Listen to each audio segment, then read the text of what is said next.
बिस्मिल्लाहिर्रहमानिर्रहीम अस्सलाम वालेकुम नाज़रीन। तो नाज़रीन देख सकते हो आ गया है डीएपी के मुतबादल यानी एक कैन फास्फोरिक एसिड 2 डीएपी के बराबर है 2 एकड़ की जा रहे हैं। तो आज से डीएपी खाद का बाइकाट करें और इस फास्फोरिक एसिड का इस्तेमाल करके आप बेहतरीन रिजल्ट हासिल कर सकते हो। अगर इसकी पीएच की बात करें तो पीएच इसकी 2 होती है, फुल तेजाबी खाद है, पानी में हल पजीर खाद है।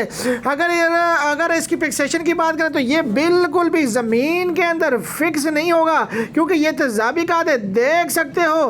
तो आप भी बेहतरीन रिजल्ट हासिल करने के लिए इस खाद का इस्तेमाल करके बेहतरीन रिजल्ट हासिल कर सकते हो। तो आज से डीएपी खाद का बाइकाट करें। तो ये देख सकते हो अमाइनो एसिड कुछ बेबी है, ये एक बैग 40 एकड़ पे आप स्प्रे कर सकते हो। अगर इसकी परसेंटेज की बात करें तो 40% इसके अंदर अमाइनो एसिड है, 50% ऑर्गेनिक मैटर है, 5% इसके अंदर ऑर्गेनिक यूरिया है। तो ये भी आप 250 ग्राम पी एकड़ इस्तेमाल कर सकते हो। तो अमाइनो एसिड दरअसल अगर आप फसल को जलसाओं से बचाना चाहते हो, फसल को लश ग्रीन करना चाहते हो, फसल को गर्मी सर्दी से बचाना चाहते हो, फसल को कोहरे से बचाना चाहते हो, तो इसका इस्तेमाल करके आप अच्छे रिजल्ट हासिल कर सकते हो। तो स्क्रीन के ऊपर चलते हुए नंबर पर रब्ता कीजिएगा 0325 25 66 99।